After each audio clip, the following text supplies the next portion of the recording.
Shannon, what do you make of Tomlin's reaction? That's why I love him. Matter of fact, Mike. Just the facts, just the facts. I can understand why he's getting upset. He's like, hold on. I got a job at a cornerstone franchise, the Pittsburgh Steelers. They've had 3 coaches since 1969. Chuck Noll, Bill Cowher, and myself. Yep. You want me to go back to a program that everybody think is great, but they're not what they... In the 60s, in the 70s, they were great. When they had Pete Carroll, they were great. Skip, they had 1 10-win season in the 80s, none in the 90s. And Pete Carroll went to USC and put them back on the map. He did. And a college, Skip, even Alabama. And Alabama is great. But the Pittsburgh Steelers is a cornerstone franchise. He's never had a losing season. He's gone to a Super Bowl and won it, went to another one and lost it. And he says, hold on, why do y'all keep throwing me up? Okay, why don't y'all ask John Harbaugh? Is he going back to college? Why don't y'all ask Sean Payton, Andy Reid? What is it about me?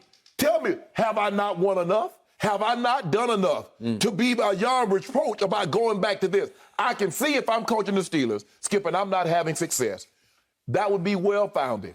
But I've never had a losing season. Who else can say that?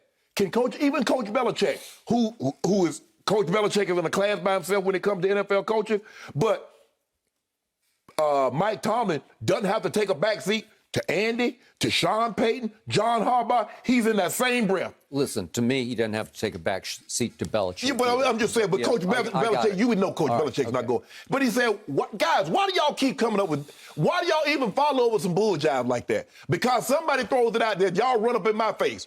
But my question is, why y'all keep throwing my name out there? I've given you no indication. And the Steelers have given you no indication that they want to move on. Because guess what they do? They extended Mike Tomlin. So he's straight. And they don't fight. The one thing you can say about the Rooney family, Skip, before I turn it over, they don't succumb to the media and they don't succumb to the fans. Nope. You can boo and all that. We want somebody, we want this or that. But the Rooney family, they've been at this far too long. And they are a chip off the old dad's block. Chuck Noll walked away. Bill Cowher walked away. Did. And it's probably going to be the same way with Mike Tomlin. He's probably going to walk away on his own free will. I would bet the same So thing. for me, and I get Mike's frustration. Y'all keep coming up with this bull jive. None of the other coaches have to come through, oh, you going back to college. Are you going back to college? Why? What is it about me that y'all keep asking? Y'all know what it is, but I don't want to say it. Okay, so just for the record, before I go, do you sense some racial undertone to this? Of course it is, because that's why he's like, well, why my name? Like you said. Because he brought up Sean Payton and Andy Reid, who obviously white coaches, okay? They don't, and they're tenured, Skip. It's like not like Mike Tomlin's in his second year or third year, Skip. He's tenured. Mike Tomlin's been there, since 2009? Okay, do you sense some racial sort of undertone to the questions being asked of him? I just want to know why does his name, of all the coaches and the success that he's generated, why does he come up in this? I get Skip, Nick Saban went back because Nick Saban wasn't having success. I can assure you, had he gotten Drew Brees and had started having success in Miami, Nick Saban would not be at Alabama. But he could not tolerate losing. Okay, but he had won a national championship at LSU. College. Okay. And he wanted to test his merits at the next level. Okay. Just like Urban wanted to test his merit at the next level. Mike Tomlin said, I'm at the next level, at a cornerstone franchise. I ain't going nowhere. And stop asking me this bull jive. Okay, to your first point, when Mike Tomlin says, this is a joke to me because I have one of the best jobs in all of professional sports, you can make a case he has the best job because of his ownership in the cornerstone franchise and the bedrock ownership of the Rooney family. You could argue it's the best job. Right. And he has lived up to it by producing for 15 years. This is 15th, but in 14 years, they've made the playoffs 9 times, and that's pretty great. Right. Okay. You know how big a fan I am of this man. I've constantly told you, if I could have played your sport, the one man I would want to have played for is this man. Every time I hear him speak, before or after a game, I want to go play. Right. I want to go play after I heard that. Because this man commands the microphone and he commands his team. Right. I know he's had some issues with AB and it got a little out of control. And we were talking about, is he losing the locker room because he can't control that one diva wide receiver? But in general, over time, He has been the best commanding officer before and after games in the league, Yes. to me, to my eyes. So I have nothing but the highest regard for his consistency of demeanor and performance as a head coach. Right. He does not waver. I don't see him ever lose his poise or his control. He's always in command of the situation. Yeah. Okay, so this threw me a little bit of a curve when he threw out Sean Payton, Andy Reid. Right. Because it did smack of some racial undertone to me. Yes, that's why he threw it out there. Okay, I got it. But I can also argue back that it's something of a compliment that he would be brought up, because nobody ever thinks about Andy Reid coaching anywhere in college football. That's a joke to me. Right. And Sean Payton, I don't know, would anybody ever think that he could go be a savior somewhere in college football? So Mike Tomlin Probably said, not. why me then? Okay, no, but I got you. But remember, USC is still viewed as, your stats are all correct, but it's still viewed as a sleeping giant. Right. And the other name, the college that he's been linked to, is LSU, another sleeping giant. Saban won a national championship. It rises and falls. Well, LSU is a lot better job than USC. Skip, Okay, USC is a rebuilding program. Mike Tomlin said, at least link me to Alabama.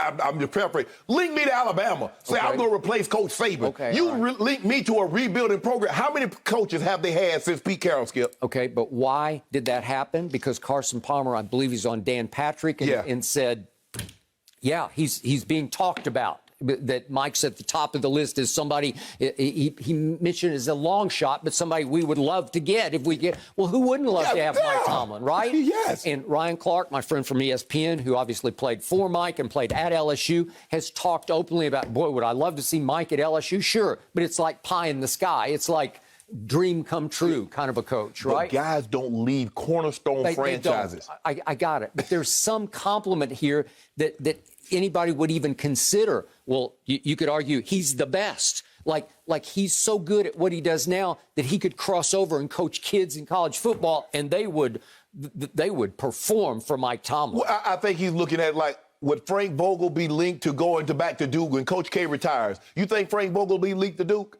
Frank Vogel? Yeah. Well, like, he's not good enough to be linked. He got nobody would. He's at a cornerstone franchise. Why would anybody leave? Frank Vogel's just a product of LeBron James. But he won a title. Well, people might say, well, he's a product of Ben Roethlisberger. Whatever the case may be, Mike Tomlin says, my credentials says, and I'm at a cornerstone franchise. Carson, why would he? Yeah, of course. Well, since you would like to have somebody, why not say Coach Belichick? Yeah. I mean, we'd really like to talk to Coach Belichick. Why not him? Okay. They got some boosts because he said David Griffin, if I'm not mistaken, is a booster of USC. He worth about $5-6 billion. Spielberg, they can write a check.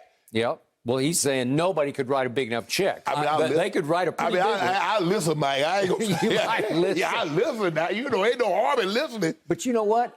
I don't think Mike would listen. It wouldn't matter how many zeros you put after that. How many y'all got out there? I mean, Coach Belichick. You know, Coach Belichick got. Can y'all do that?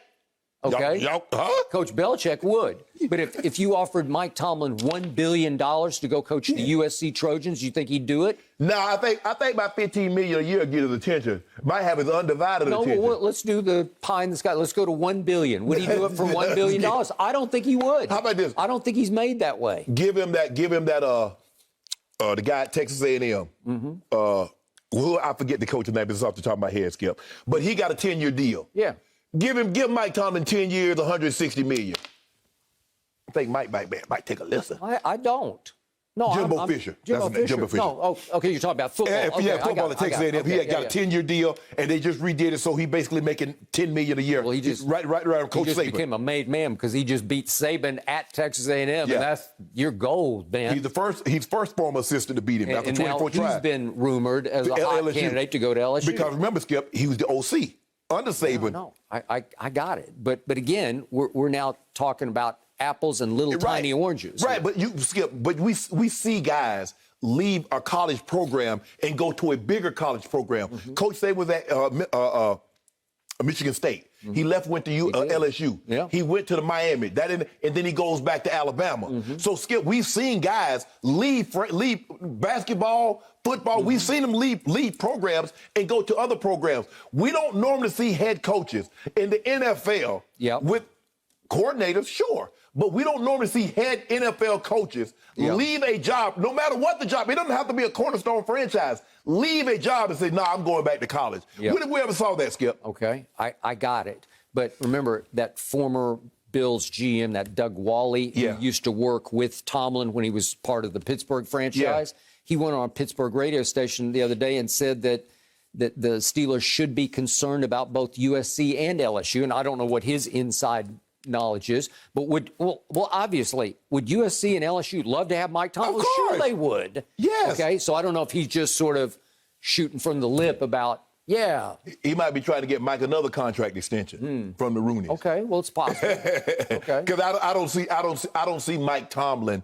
And now people might say, well, hold on. Big Ben only got a couple more years, and then, yada, yada, yada. Skip, people will start to spin. It's not like he has a young quarterback. He doesn't have a Joe Burrow. He doesn't have a Herbert that's going to be there for 10, 12, 15 years. Yep. He got Ben this year, maybe another year. And then what? Because it doesn't seem like they got the replacement in the pipeline. Yep. So maybe they're looking at does Mike want to rebuild? Because if they lose Big Ben, but that's not how Steelers don't look at it as rebuilding, Skip, because they say, look at our defense.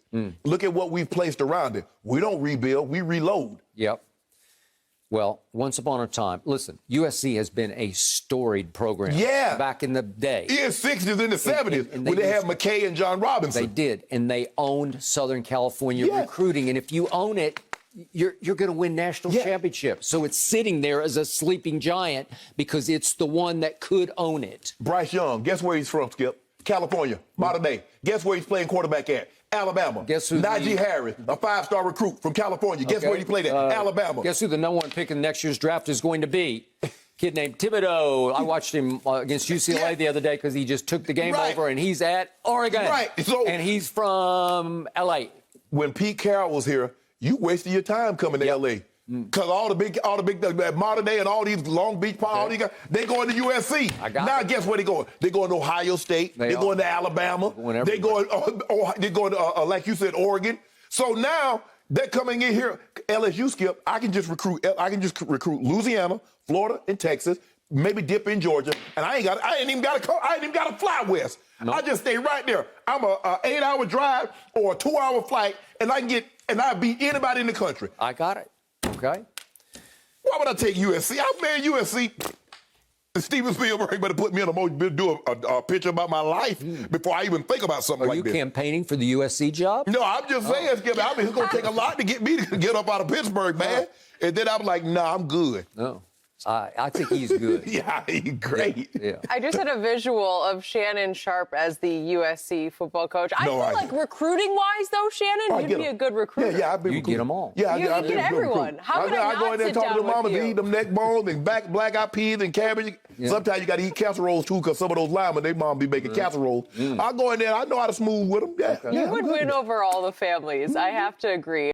Thank you for watching. You can subscribe here to get the latest from the show, and be sure to check out more of the best clips from Undisputed, or go watch a few other segments from our other shows on FS1.